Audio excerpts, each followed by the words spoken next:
Sesaat lagi kita ikuti talkshow bersama legislator DPRD Kota Makassar. Hai, Assalamualaikum warahmatullahi wabarakatuh. Sambaluga masih. Selamat berjumpa kembali dalam podcast kami. Yang mendengarkan acara ini by 105,9 FM, juga yang sudah mengikuti lewat podcast YouTube, live YouTube-nya 105,9 FM. Baik yang mendengarkan by streaming, kami ucapkan selamat bergabung kembali dengan acara ini. Lebih dekat dengan legislator DPRD Kota Makassar. Nah, hari ini Sambalu suasananya agak beda. Ini kami berada di sebuah hotel di dalam Kota Makassar, di dalam sela-sela kegiatan Bapak Dewan kita. Nah, ini kami mesti memburu sampai ke sini agar bisa mewawancarai dan lebih dekat dengan Bapak Dewan kita. Nah, di samping Kak Uni ada Pak Ari Ashari Ilham. Ya, ini beliau ada di samping Kak Uni. Kita akan bincang-bincang santai dengan beliau, tanya-tanya, kemudian tahu lebih dekat. Nah, di suasana ini lihat di belakang meja-meja, sebentar tamu akan datang setengah jam lagi.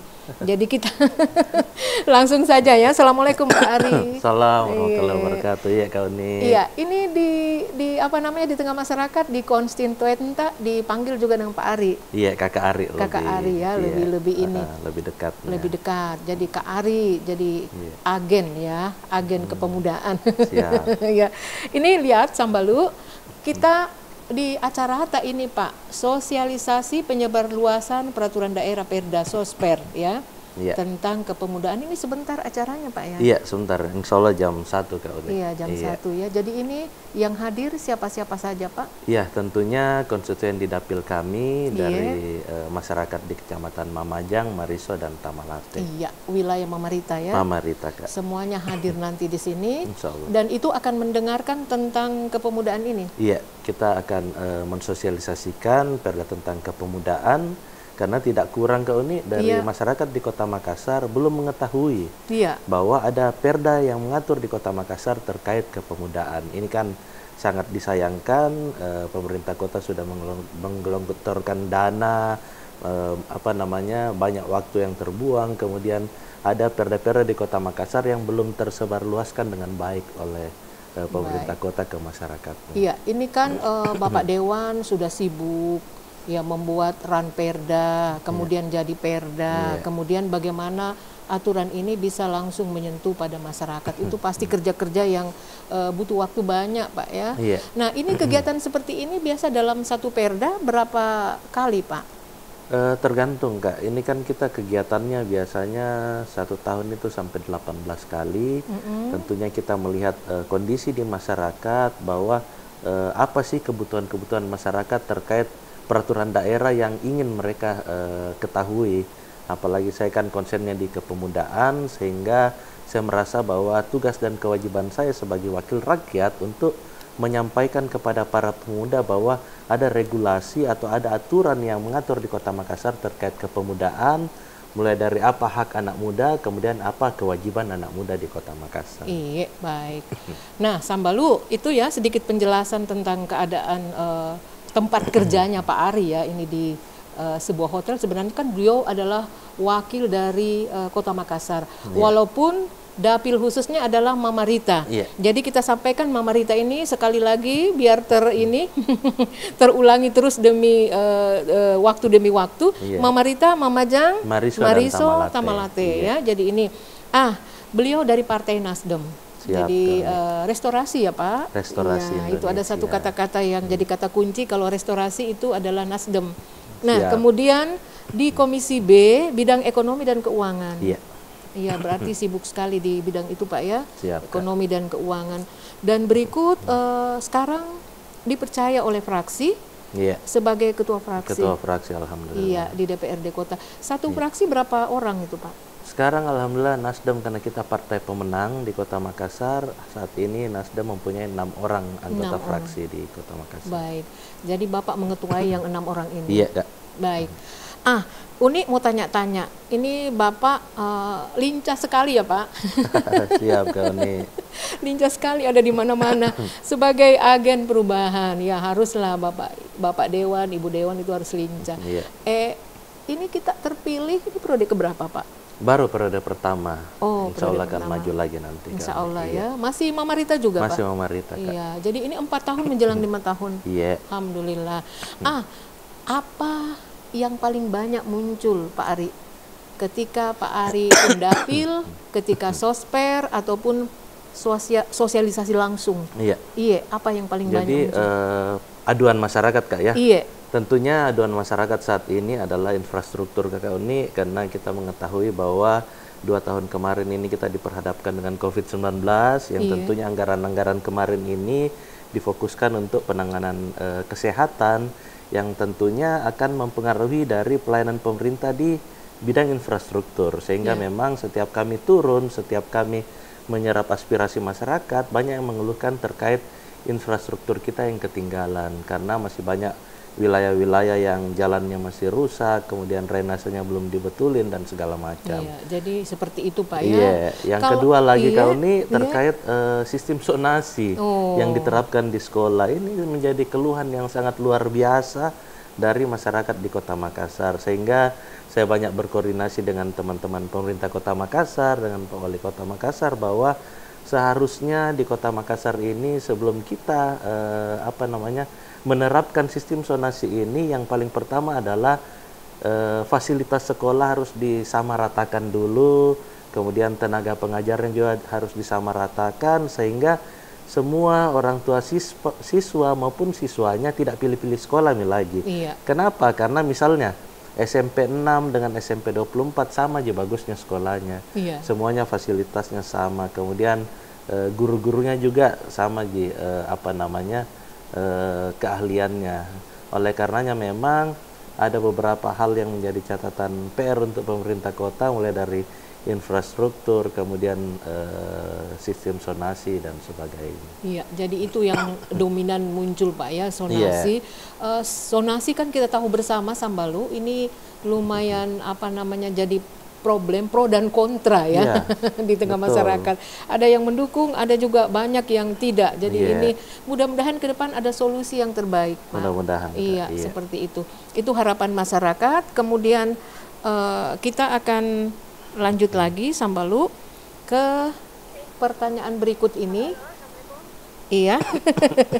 Ya, baik, Sambalu, lanjut lagi kita. Tentang satu hal ini agak serius. Kemarin waktu musim kita kering-kering itu, kekeringan, ya sekarang kan sudah musim hujan, Pak. Betul. Waktu kita musim kering itu adalah terjadi beberapa tempat, satu hari itu kebakaran berapa kali, Pak. Betul. Nah, ini Uni memantau, Bapak juga banyak mengawal. Betul, Kak. Ya, ini pencegahan dan penanggulangan bahaya kebakaran itu ada perdanya juga ya, Pak? Iya, sudah ada perda terkait pemadam kebakaran, Kak Uni. Iya. Tentunya alhamdulillah pada saat ini Pak Wali Kota itu sudah mulai menangani serius terkait itu. Sudah ada beberapa program yang mulai dilakukan, yaitu pengadaan aparong di setiap lorong yang antisipasi kebakaran. Jadi setiap lorong tempat padat penduduk itu ada Pak Wali bikinkan satu titik yang namanya alat pemadam lorong, yang itu bisa difungsikan oleh masyarakat setempat apabila ada terjadi musibah kebakaran. Itu adalah pencegahan dini yang dilakukan oleh warga sebelum menunggu datangnya pemadam kebakaran. Jadi di setiap lorong ada dibuatkan sumur bor, kemudian ada mesin, kemudian itu bisa dioperasikan oleh masyarakat setempat. Iya, pencegahan dininya, Kak. Ini perkembangan yang baru ya. Iya. Di tahun 2022-2023 ya, Pak. 2023, Kak. Iya. Jadi perdanya 2022 Iya, kalau tidak 2022. salah. Betul. Jadi mesti banyak lagi disampaikan ke masyarakat, Pak, tentang perda ini. Iya. Dan ke depan menurut Bapak sudah cukupkah? Karena Uni memantau masih kekurangan itu kodong. Iya. Kekurangan itu damkar, karena Betul. damkar yang dipakai, kemudian alat menyiram-nyiram tanaman itu. Betul. Iya, kedepannya bagaimana, Pak? Jadi begini, Kak Uni, yang saya katakan tadi bahwa sudah ada sistem pemadam yang ada di lorong, kemudian sudah dianggarkan juga untuk semacam bentor motor yang memuat tangki air, karena banyak juga kan di Kota Makassar lorong yang sempit, kan, betul. sehingga kalau pemadam yang truk itu yang mau masuk itu akan kewalahan, sehingga memang sudah dipikirkan oleh Pak Wali Kota beserta teman-teman di DPR untuk mengadakan juga bentor untuk pemadam, kemudian jumlah kendaraan pemadam juga sudah dianggarkan untuk ditambah. Sehingga memang kita berharap bahwa kedepannya penanggulangan terkait kebakaran ini kita sudah bisa antisipasi lebih jauh lagi, karena memang kasihan masyarakat Makassar kalau musibah-musibah seperti ini agak lambat ditangani. Tentunya kita juga harus bekerja sama atau banyak berkoordinasi dengan teman-teman di PLN, karena kita melihat Kak Uni hampir dari misalnya 100 kebakaran, biasanya itu 70-80% itu akibat dari korsleting listrik. Ini kan sebenarnya tidak boleh dibiarkan, Kak. Harusnya teman-teman PLN melakukan peninjauan lebih jauh terkait bagaimana sih ini penanganan agar korsleting listrik ini tidak terjadi lagi. Iya, baik Pak. Iya, jadi salah satu sekolah yang menonjol sekali ya terbakar, Pak, sempat viral juga, dan Pak Wali juga sampai protes. Betul. Protes benar-benar dengan keadaan ini. Nah, mudah-mudahan Pak ke depan dengan melengkapi seluruh alat-alat kelengkapan dari kebutuhan masyarakat pelan-pelan bisa terantisipasi, ini kita harapkan. Dan masyarakat terus juga bisa menyampaikan ya keluhan-keluhan itu ke Bapak Ibu kita di DPRD Kota Makassar. Iya, Uni mau santai dulu ini Pak. Siap. Iya, Ibu dengan anak-anak di rumah gimana Pak dengan kegiatan Bapak? Alhamdulillah, ini kan mulai musim kampanye kali ini ya, jadi memang agak meninggalkan keluarga, tetapi alhamdulillah dalam 1 bulan itu masih menyempatkan 2-3 kali untuk bawa anak-anak jalan ke mall atau ke makan di luar dan sebagainya. Gitu, jadi Kak. Ibu di dalam kegiatan sehari-hari di tengah masyarakat, apakah Ibu juga ikut terlibat? Kan ini masa-masa pendekatan, sosialisasi. Ikutkah Ibu terlibat juga, Pak? Belum terlalu terlibat, Kakak Uni, karena yang pertama saya punya anak 2, kemudian umurnya itu 2 tahun dan 1 tahun. Jadi ibunya masih repot-repotnya untuk mengurus anaknya. Jadi kami berbagi tugas, istri mengurus rumah tangga dan anak-anak, fokus di situ. Karena bagaimanapun kalau ibunya yang jaga kan pasti beda kalau ini perkembangan anaknya. Kemudian saya fokus di luar untuk bekerja seperti itu. Baik Pak Ari, ini Pak Ari manajemen ya kalau tidak salah, ini alumni Unhas manajemen ya, alumni Unhas Ketua manajemen. IKA ya kalau tidak salah Uni dari catatan ini di unik unik keponya ya. Iya, di tim teman-teman di manajemen Unhas juga di alumni SMA itu apa Bapak sering ketemu? Kalau sering sih hampir tidak, tidak sering kalau untuk ketemu, tetapi alhamdulillah dengan sosial media ada, kemudian ada WhatsApp grup dan sebagainya, komunikasi dan silaturahmi masih terus terjalin dengan baik. Karena kalau ketemu-ketemu semua pada sibuk ada yang di luar kota, ada yang di mana, tetapi dipersatukan dan diperkuat oleh WhatsApp group ya. Jadi walaupun tidak bertemu langsung, mungkin sesekali Pak ya ketika ada tahunan IKA alumni ketemu, tapi konsolidasi di dalam penggunaan media itu Bapak lakukan juga oleh tim. Ya, jadi memang saat ini kan kita melihat Kak Uni ya bahwa pemilih pemuda di Kota Makassar hampir di seluruh Indonesia itu partisipasi pemilih paling besar Kak Uni. Sehingga memang kita selain kerja-kerja langsung turun ke masyarakat, tim media itu harus kuat, tim cyber itu kuat untuk bagaimana menyampaikan kepada masyarakat apa-apa yang kita sudah bikin.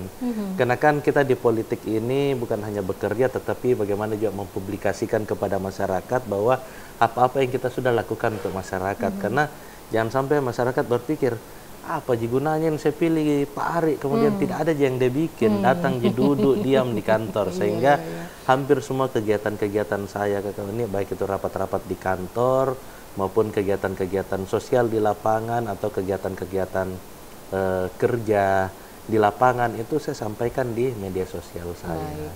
Jadi Sambalu ini harus kita hilangkan ya dari frame kita. Kalau ada anggapan Bapak Dewan kita itu hanya datang, duduk, diam, itu Uni selama sebulan, 2 bulan ini memantau kesibukan beliau di Dewan. Dan dengan Pak Ari ini sendiri 3 kali kita buat janji baru bertemu. Bertemu pun di sela-sela kerjaan ya. Minta maaf Kakak Uni. Alhamdulillah, tapi kami ikut senang Pak. Ini Bapak berada di Ini dilihat Sambalu, jam 1 sebentar ini akan ada tamu-tamu yang hadir, akan ada ratusan orang yang hadir yang harus diberikan. Ini kami mendahului itu supaya bisa ketemu. Baik, Uni mau tanya lagi Pak tentang OPD. Iya. Karena Bapak kan bidangnya ya ini bidangnya. Mitra Bapak itu apa saja Pak? Mulai dari Dispenda, pendapatan daerah, kemudian dinas perdagangan, kemudian koperasi, ketahanan pangan, dan seluruh perusda yang ada di Kota Makassar. Iya, baik. Iya. Nah, ini dari seluruh mitra itu, Uni tidak melihat gaungnya koperasi deh Pak. Mohon maaf ya dinas koperasi. Iya. Mohon maaf ya, ini jadi jangan marah ya sama Uni. Tapi Uni melihat itu tidak terlalu bergaung. Kalau ketahanan pangan itu kemarin ikut aktif, tapi koperasi kita ini antara, maaf, kalau bisa dikatakan seperti kerakap hidup di atas batu. Hidup segan, mati tak mau. Ada beberapa koperasi kita begitu. Nah, bagaimana Pak tanggapan Pak? Jadi sebenarnya dinas koperasi ini tidak terlalu terlihat kerja-kerjanya Kakak Uni, karena memang dia fokusnya di UMKM. Sehingga memang kegiatan-kegiatannya ini lebih mengena ke pengusaha yang, pengusaha yang kecil, sehingga memang kerja-kerjanya itu tidak terlalu terlihat. Tetapi kita bisa melihat bahwa di antara dari dinas-dinas yang ada di Komisi B, dinas koperasi adalah dinas yang lumayan untuk pencapaian kinerjanya atau serapan kerjanya, sehingga dari situlah alat ukur kita yang bisa mengatakan bahwa dinas ini bekerja atau tidak.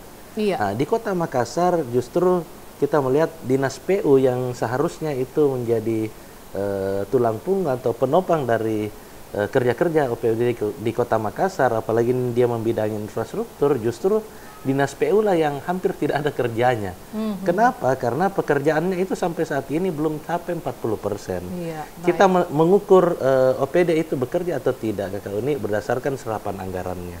Kalau di dinas koperasi, serapan anggaran yang ada saat ini sudah di atas 60%. Dinas PU justru masih 30 sekian.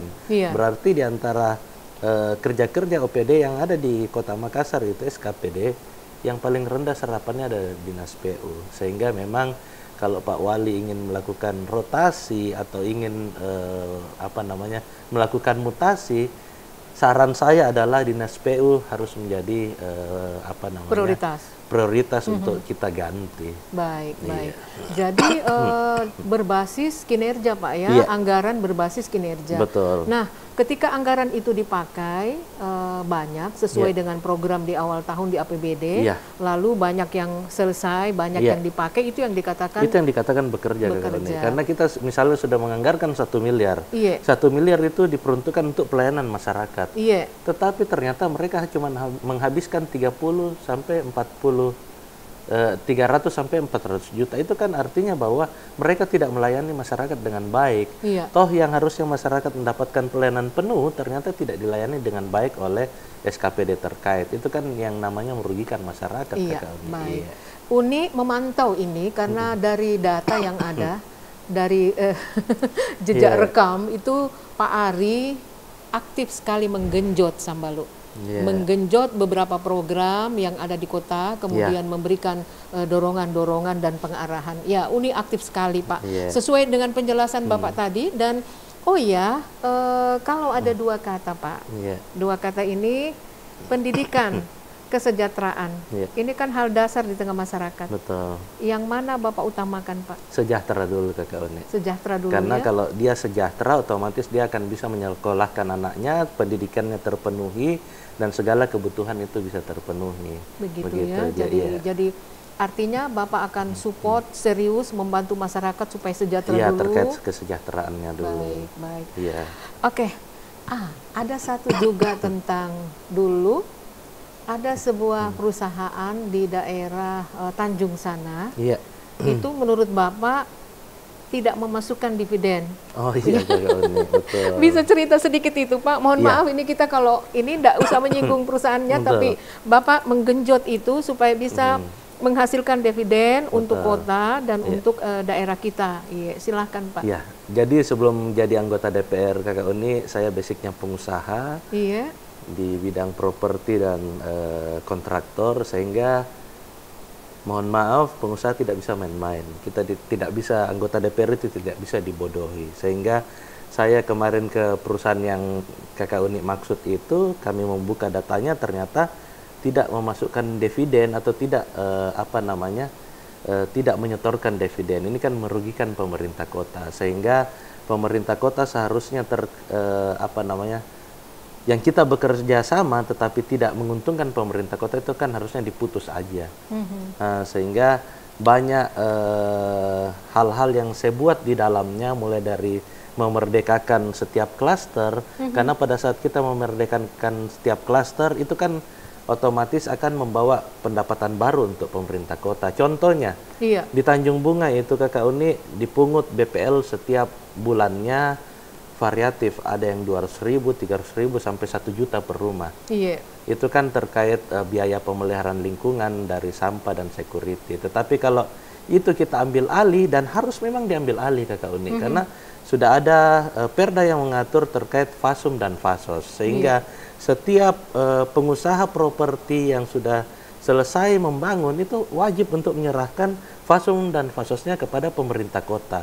Sehingga itu akan menjadi catatan aset pemerintah kota, dan ada pendapatan retribusi sampah yang kita bisa pungut di dalamnya. Sehingga memang teman-teman di pemerintah kota harus jeli, jangan selalu menunggu disuap, tetapi harus bisa mengolah makanannya sendiri, kemudian bisa mereka makan. Gitu. Lumayan lama ya Pak, sangat lama Kak. Kurang lebih 4 tahun ya kalau tidak salah. Makanya kami di DPR kemarin Kak punya inisiatif untuk membuat perda terkait itu, sehingga ada menjadi payung hukum teman-teman di Dinas Perumahan dan Dinas Aset untuk mengambil alih semua fasum dan fasos yang ada di setiap klaster atau setiap perumahan di Kota Makassar. Baik.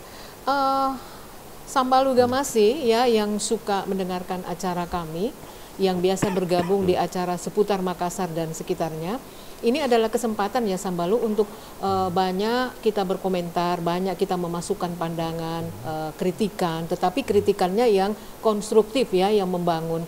Nah, silahkan bagi Sambalu nanti boleh chat ke 0811 41 1059, atau boleh juga komen ya nanti di tempat Gamasi FM Official. Jadi kami buat ini baru satu dewan demi satu dewan, jadi beda-beda Pak. Nah, nanti Sambalu bisa lihat di sana, bisa komen, bisa sampaikan. Nah, supaya kami bisa lihat, karena jujur Pak Dewan, kita kan radio ini audio telinga. Betul. Jadi Radio Gamasi alhamdulillah masih pendengarnya terbanyak. Betul. Kemudian telinga targetnya. Jadi kita coba mengcombine ini, yang biasa main-main di telinga, coba-coba main juga ke mata, begitu, jadi bisa mengikuti perkembangan teknologi. Uni mau lanjut panjang-panjang, tapi kita dibatasi waktu. Siap, boleh tanya satu lagi Pak? Siap, boleh. Tentang lorong. Ya, Bapak konsen juga di lorong kayaknya. Silahkan Pak. Jadi memang program Pak Wali ini terkait lorong wisata ya. Ini saya sangat apresiasi, karena kurang-kurang dari kepala daerah yang mau membangun membangun kota dimulai dari lorong. Sehingga memang yang tadinya Makassar ini kan kita melihat bahwa Makassar ini orang takut-takut ke Makassar Kak, karena dibilang tidak aman dan sebagainya. Inilah salah satu program Pak Wali Kota, bagaimana membangun kota Makassar ini dari lorong, sehingga di lorong itu juga bisa ada pendapatan di situ Kakak Uni.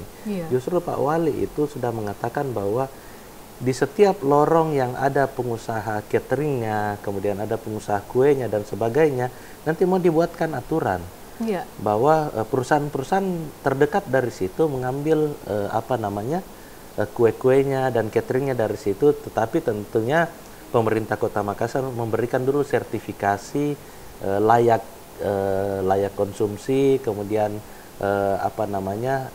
cita rasanya juga halal dan sebagainya. Itu kan membangkitkan ekonomi dari lorong. Jadi itu Pak ya, konsen ke lorong, Bapak juga mensupport. Oh ya, ini ada catatan sedikit ya Pak Dewan. Itu katanya daerah Tanjung gelapnya. Gimana ya? Ya, daerah Tanjung masuk ke Tanjung Bunga katanya gelapnya. Nah, ini juga Uni dengar tadi.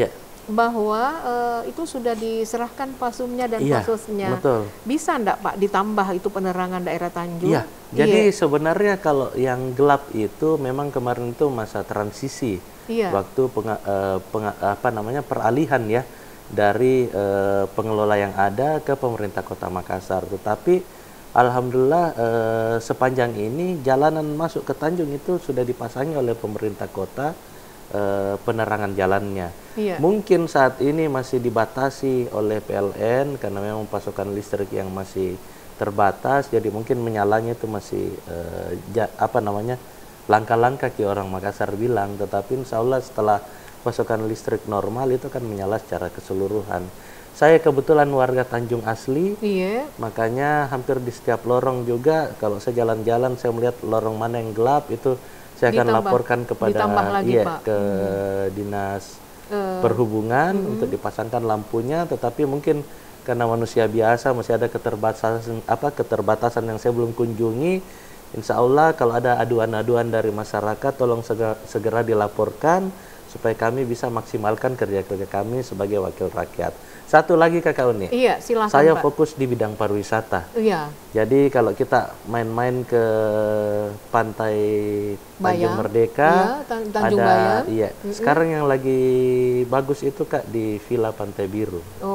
Nah, ada spot baru yang kami sedang buat percontohan, yang dimana saya dengan dinas pariwisata bekerja sama untuk bagaimana mengatur masyarakat di situ supaya selama ini kan warga Kota Makassar kalau mau pergi wisata laut itu mereka ke Barombong, ke Takalar. Kenapa? Karena di Kota Makassar ini tidak pernah disentuh oleh pemerintah Kota Makassar terkait bagaimana memberdayakan masyarakat pesisir. Tetapi alhamdulillah kalau kita jalan-jalan ke sana itu kita terasa di Bali nih. Perlu Kakak Uni agendakan ya ke sana. Ada Mi Pak, kita sudah pernah ke sana. Pernah ke sana. Ada persaudaraan Sambalu Gamasi itu melakukan makan-makan ikan di sana. Memang asik lah ya Sambalu kalau ke sana. Ini pun di dalam pembinaan Bapak ya semuanya. Alhamdulillah. Kebetulan fokus di situ. Baik Sambalu, cukup dulu ya karena sudah ada tamu-tamunya Pak Ari di luar menunggu di luar ruangan ini ya. Sambalu akan melakukan sosialisasi penyebar luasan peraturan daerah Perda nomor 6 tahun 2019 tentang kepemudaan. Ya, jadi kita doakan support Pak Ari, mudah-mudahan bisa lagi lanjut di Mamarita periode berikut Pak ya. Dari Partai Nasdem dan semoga chemistry dengan masyarakat semakin erat, semakin mesra dan semakin sayang ya tentunya. Iya, Pak Ari lincah sebagai agen perubahan itu yang bisa kita sampaikan.